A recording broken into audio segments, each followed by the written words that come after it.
BA পাছ কৰা প্ৰত্যেকজন ল'ৰাক আমি 1 বছৰলৈ বেংকৰ একাউণ্টত 2,500 টকাকৈ দি থাকিম 2,500 টকাকৈ পাই থাকিব 1 বছৰ আৰু লগত চাকৰিৰ আৰু এডভাৰটাইজ ওলাব যিসকলে চাকৰি নাপাব তেওঁলোকক ব্যৱসায় বাণিজ্য কৰিবৰ বাবে প্ৰতি বছৰে 2 লাখ ল'ৰা ছোৱালীক আমি 2 লাখ টকাকৈ ডাইৰেক্টলি দিম বেংকত যাব নালাগে ডিগবৈ সমষ্টিত 300 ল'ৰাই যোৱাবাৰ পাইছে অক্টোবৰ নৱেম্বৰত আমি 700 আৰু দিম মোৰ ইচ্ছা হৈছে ডিগবৈ সমষ্টিৰ কমসে কম 5,000 ল'ৰা ছোৱালীক 2 লাখ টকাকৈ দিয়া যাতে সকলোৱে ব্যৱসায় বাণিজ্য কৰিব পাৰে ডিগবৈত যেনেকে মাৰ্ঘেৰিটাতো তেনেকে মাৰ্ঘেৰিটাত যেনেকে মাকুমতো তেনেকে মাকুমত যেনেকে আমাৰ হদিয়াতো তেনেকুৱা হদিয়াত যেনেকুৱা মাৰ্ঘেৰিটাতো তেনেকুৱা অৰ্থাৎ হয় চাকৰি পাব নহলে নিজৰ ভৰিৰ ওপৰত নিজে থিয় দি কিবা এটা ব্যৱসায় বাণিজ্য কৰিব এতিয়া আমি অৰুণোদয় আঁচনি 22 লাখৰ পৰা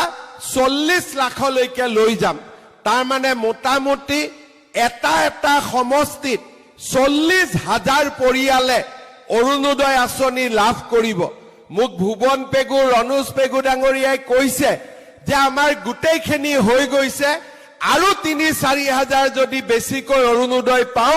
আমি গোটেইখিনিকে বিলাই দিব পাৰিম মই আজিয়ে কৈছো যে প্ৰত্যেক ঘৰ দুখীয়া পৰিয়ালে অৰুণোদয় পাব লাগে ধেমাজি শিশিৰ বৰগাঁও জোনাইৰ কাৰণে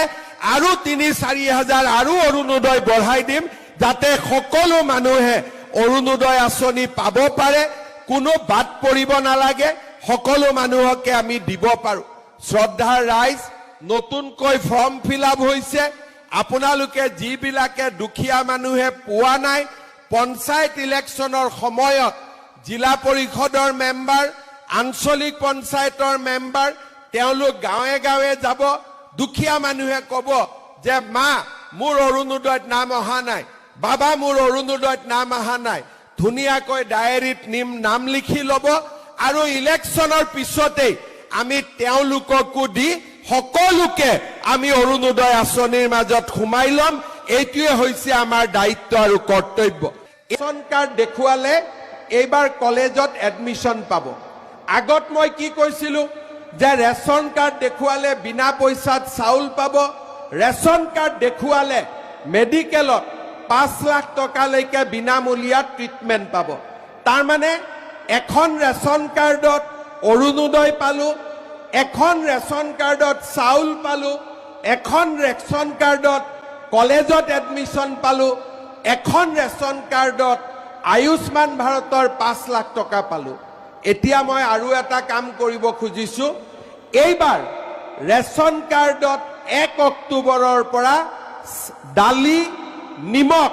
আৰু চেনিও বজাৰতকৈ কম দামত আপোনালোকক দিয়া আমি আৰম্ভ কৰি দিম অৰ্থাৎ যদি বজাৰত 1 তাৰিখে 90 টকা দালিৰ দাম হয় ৰেচন কাৰ্ডত আপোনালোকে 60 টকাত পাব যদি বজাৰত চেনিৰ দাম 75 টকা হয় আপোনালোকে 50 টকাত পাব আৰু বজাৰত যদি নিমখৰ দাম 30 টকা হয় ইয়াত আপোনালোকে আমাৰ ৰেচন কাৰ্ডৰ দোকানত আপোনালোকে 20 টকা পাব মোৰ লাহেকৈ আৰু এটা মই চিন্তা কৰি আছো যাৰ যাৰ ঘৰত গেছ কানেকশ্যন আছে 1,000 টকা দি গেছ কিনিব লাগে এতিয়া মই চাই আছো যে অসমত গেছৰ দামটো 1,000 পৰা ডাইৰেক্ট 700 টকা কৰি দিব পাৰি নেকি যাতে গেছৰ দামো আমি 300 টকা কমাই দিব পাৰো এই গোটেইবিলাক কাম কোনে কৰিব পাৰিছে নৰেন্দ্ৰ মোদী ডাঙৰীয়াৰ আশীৰ্বাদৰ কাৰণে আজি আমি বিজেপিয়ে কৰিব পাৰিছো যদি কেতিয়াবা মোক শক্তি দি আপোনালোকক মই চৰকাৰৰ পৰা ফ্ৰী মোবাইল এটা দি দিম কেতিয়াবালৈকে মে মাহ নহলেও জুন মাহৰ ভিতৰত আপোনালোকক 10,000 টকাটো মই ক্লিয়াৰ কৰি দিম হ'ব ডাঙৰকে হাত চাপৰে এতিয়া আকৌ কোনোবাই ৰেকৰ্ড টেকৰ্ড কৰি লওক জুনৰ ভিতৰত দিম বুলি কৈছো তেতিয়াহে মোক মনত পেলাই দিব পাৰিব হয় নে নহয় এতিয়া আমাৰ কাম হৈ গল চিন্তা কৰিব নালাগে 10,000 টকাটো আপোনালোকে পাই যাব কিন্তু 10,000 টকাটো শেষ নহয় বিহালীত যেতিয়া মই 10,000 টকাটো আই মাতৃসকলক দিছিলো এগৰাকী আই মাতৃক সুধিলো, মোক ফটো তুলি আছিলে মাজনীয়ে, আই মাতৃ ফটোটো নুঠিলে। তেতিয়া মই কলো কি মোবাইলটো বেয়া নেকি? বোলে মামা মোবাইলটো বেয়া, 10,000 টকাটো আজি ল'ম নহয়, নতুন মোবাইল এটা কিনিম। এতিয়া কথাটো হ'ল মোবাইল কিনিব নালাগে, ঠিক আছে। ভগৱানে যদি কেতিয়াবা মোক শক্তি দিয়ে আপোনালোকক মই চৰকাৰৰ পৰাই ফ্ৰী মোবাইল এটা দি দিম কেতিয়াবালৈকে। এতিয়াই কোৱা নাই, লাহেকৈ। ভগৱানে যদি কেতিয়াবা মোক শক্তি দিয়ে আপোনালোকক মই চৰকাৰৰ পৰাই ফ্ৰী মোবাইল এটা দি দিম কেতিয়াবালৈকে। মে' মাহ নহলেও জুন মাহৰ ভিতৰত আপোনালোকক 10,000 টকাটো মই ক্লিয়াৰ কৰি দিম, হ'ব? ডাঙৰকে হাত চাপৰে। এতিয়া আকৌ কোনোবাই ৰেকৰ্ড টেকৰ্ড কৰি লওক, জুনৰ ভিতৰত দিম বুলি কৈছো, তেতিয়াহে মোক মনত পেলাই দিব পাৰিব, হয় নে নহয়?